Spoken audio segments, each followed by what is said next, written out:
I will now call upon the chairperson, Pakistan Stock Exchange, Dr. Shamshad Akhtar, to please come to the podium, welcome our distinguished guests gathered here, and share some words of wisdom with us and set the tone for the rest of the event. Dr. Shamshad.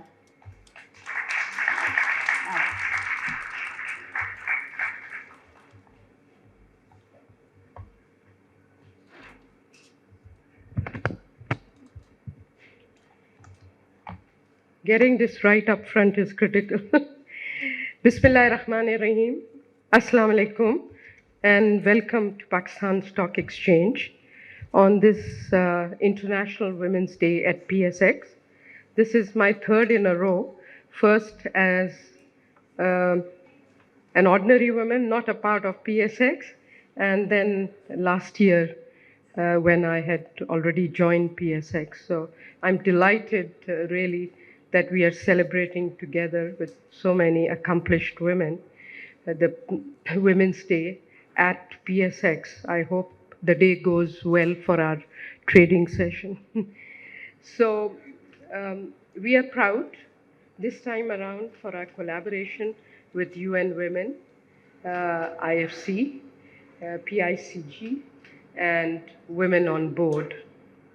This year's theme of digital all innovation and technology for gender equality is pertinent and timely. Post-pandemic, developing countries were reviving and adjusting their course of development, drawing from the lessons of pandemic.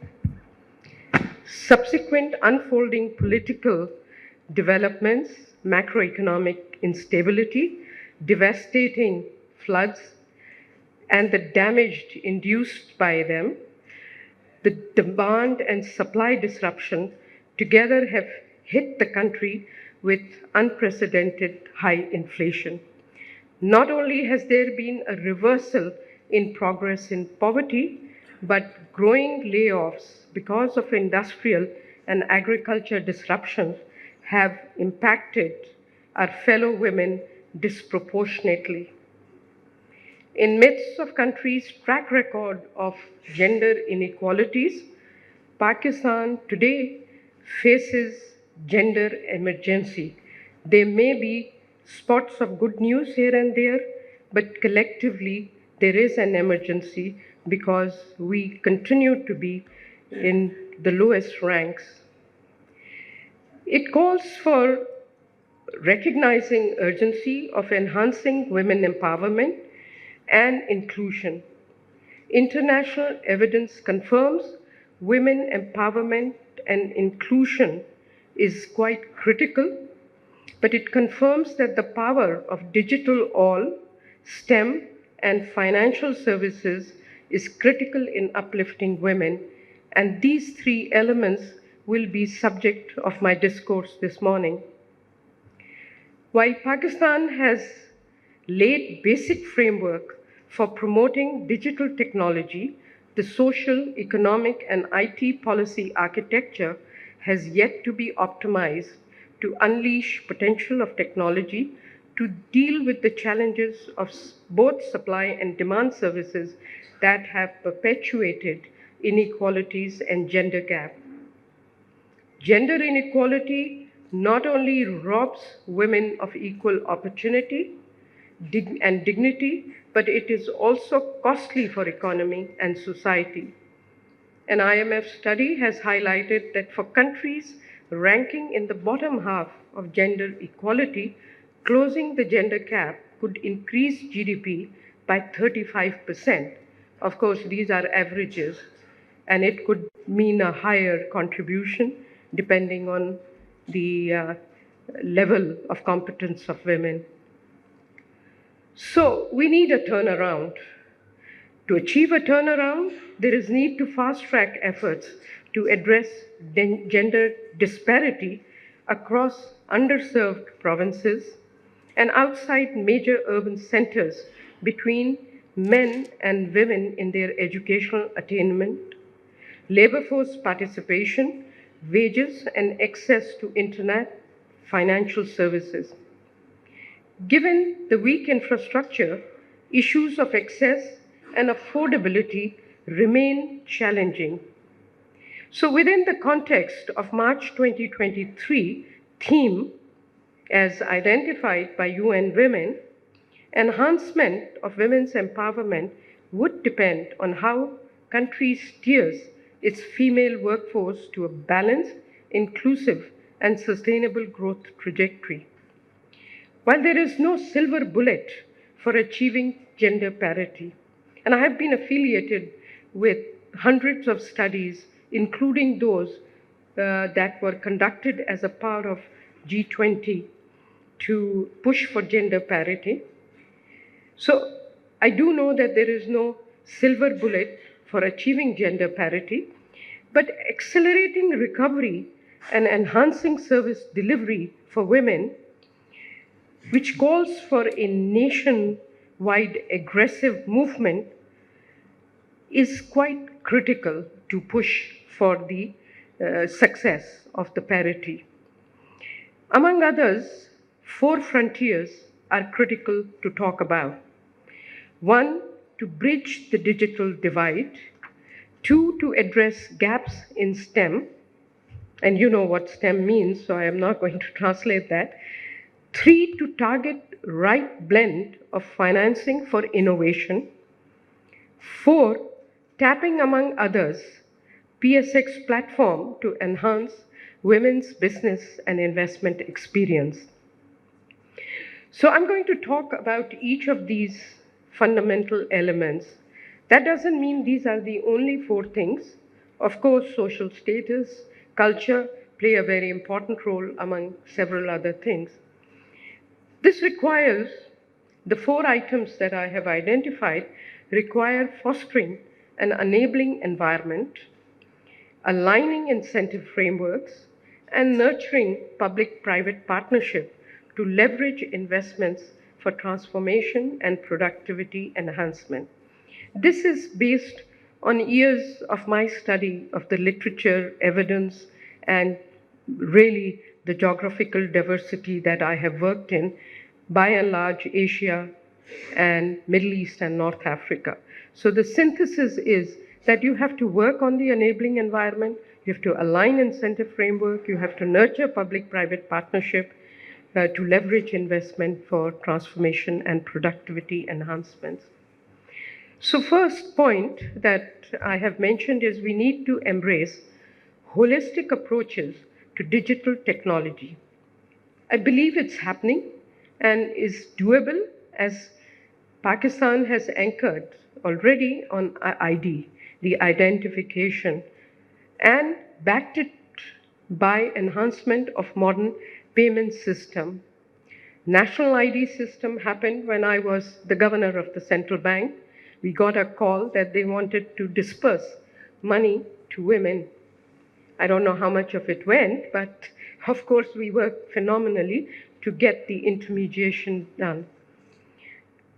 And now we have worked on a modern payment system courtesy of Bill, Melinda and Gates Foundation, but more so the Karandas platform, where we have a digital financial inclusion office.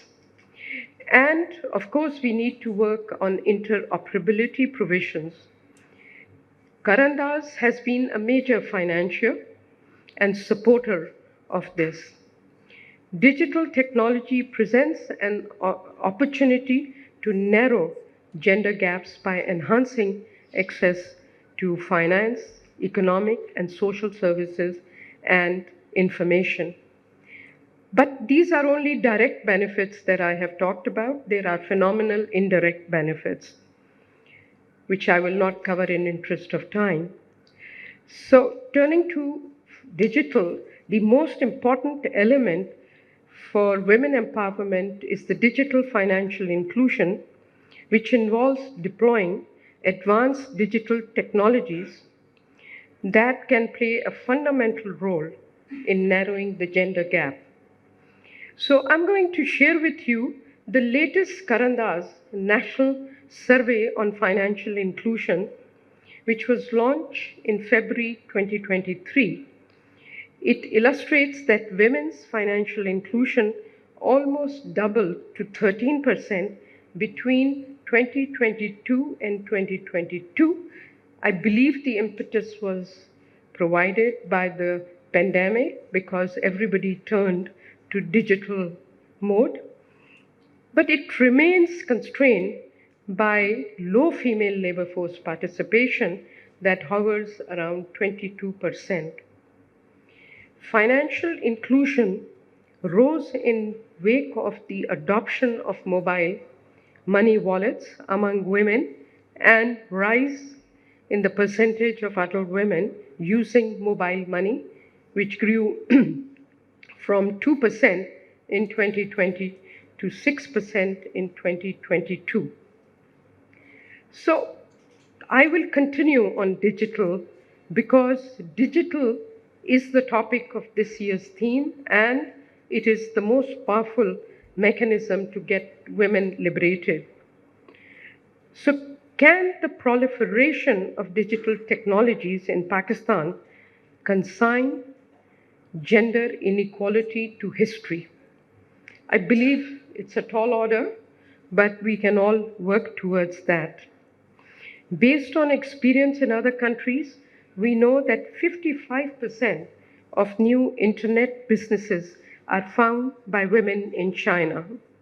I'm proud to relate to my experience in China, and I must say, very powerful women movement in China, who we had invited when I was Under Secretary of United Nations in Thailand.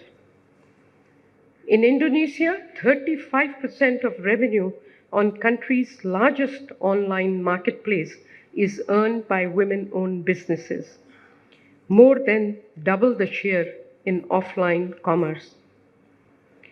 Digital inclusion of women can help narrow gender gaps if backed by appropriate digital solutions and enhance women's literacy and access to digital technology and the internet access.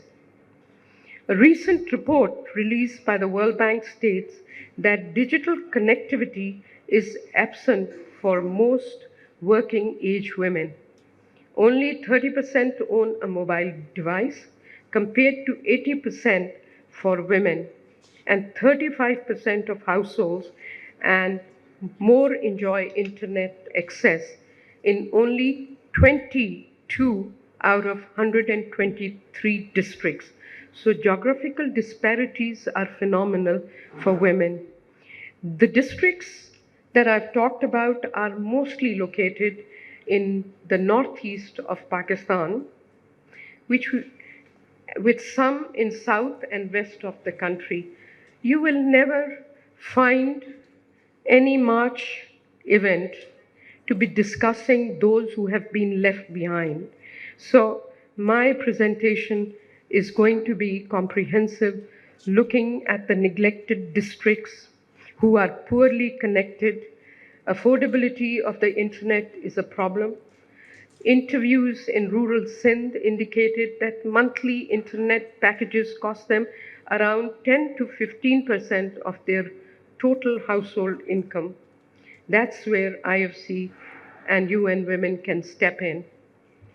Karanda's Financial Inclusion Survey, which is a comprehensive one of the 2022, it shows that while the uptake of mobile money accounts among women saw a 4 percentage point increase in recent years, but it has not bridged gender gap as mobile money accounts grew by 17 percentage points for men. The innovation of payment system that promoted Rast accounts is helping financial inclusion, and it's also helping this particular platform.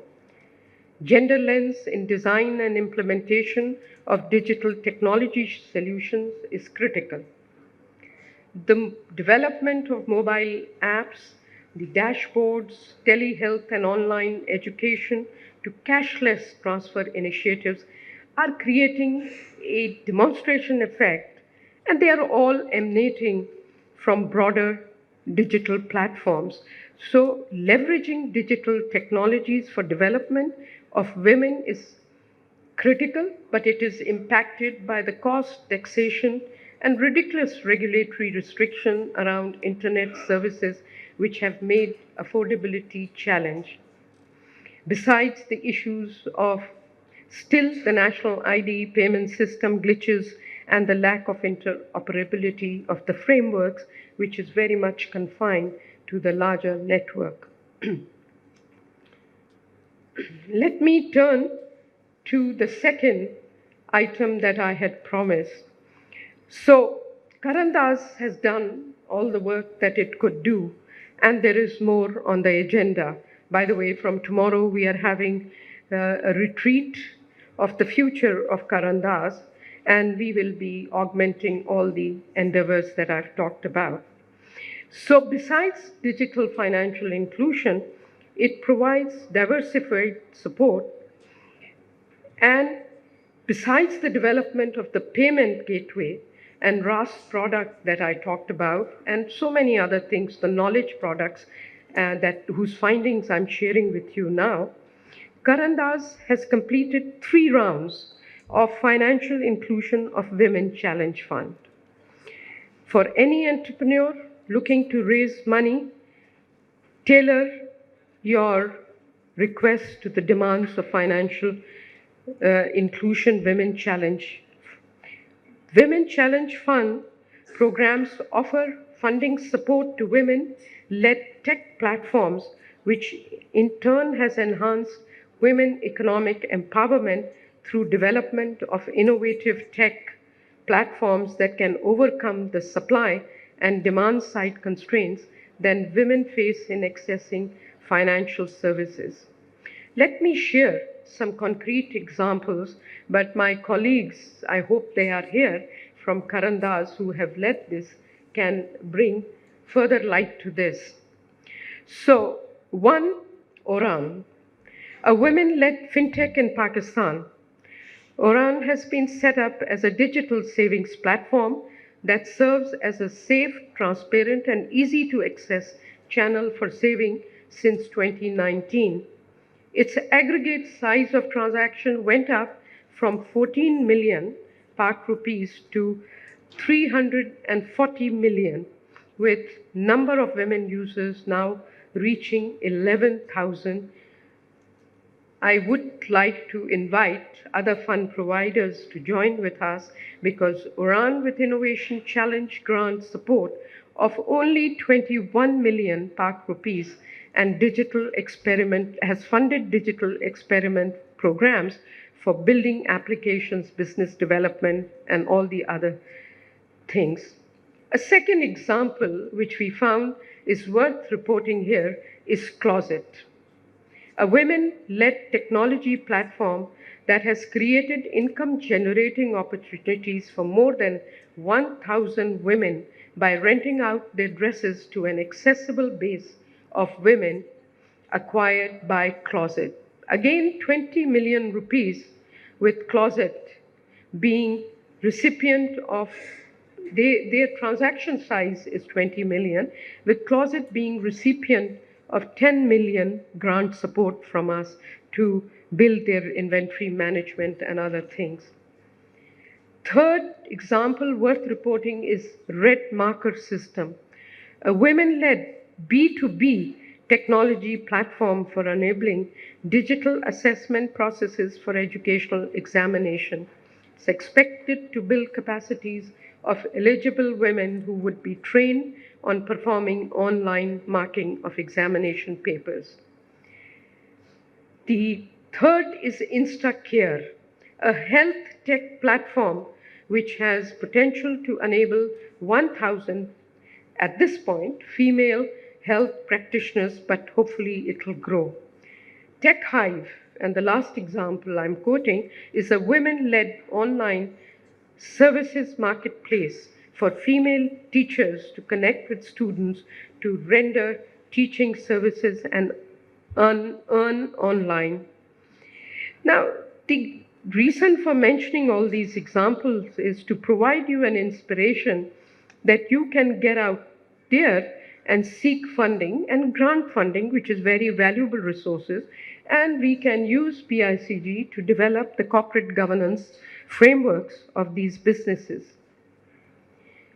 My third point that I promised was, how do we harness science, technology, engineering, and mathematics, STEM, all closely related to the two topics that I have talked about.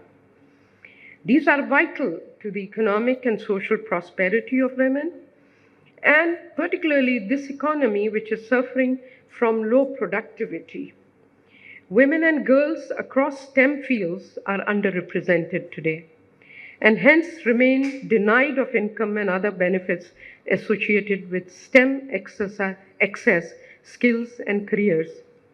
Biases against women's participation in STEM start from home and extend to tertiary education, salary discrimination in especially male-dominated STEM fields. Mentorship from faculty to female undergraduates, financial incentives and private sector initiatives, internship opportunities, exposure to female role models bring more women into STEM studies in universities.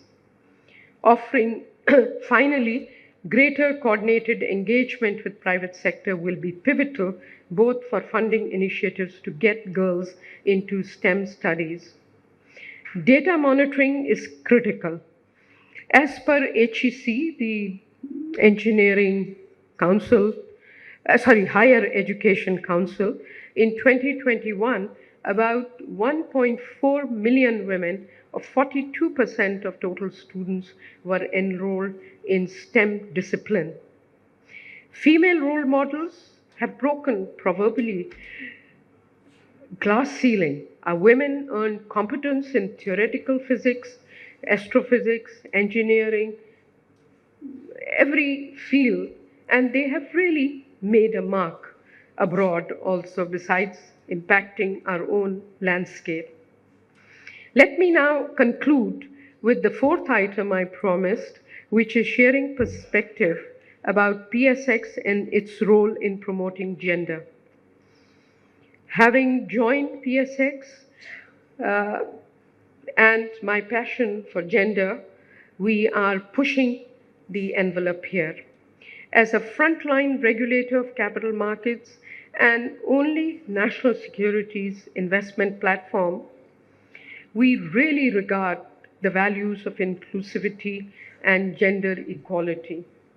More than 16% of the staff at PSX is composed of women, and we have put this as a KPI of the CEO to enhance this proportion. Out of the CEO's direct reports, more than 37% are women. PSX has a comprehensive diversity and inclusion policy, ensuring equal opportunity for both genders. This policy provides for consistent hiring opportunities, succession planning actions, and compensation actions across both genders. I'm pleased to note that recently PSX also became a proud signatory of UN Women, UN Global Compact's Women Empowerment Principles, and it is also now a member of World Federation of Exchanges, and it is going to be one of the, hopefully, with untiring efforts of the team, to be really a leader in ESG, making sure that market capitalized companies adhere to some of the minimum standards that SECP and us will be instituting. So ESG also includes gender.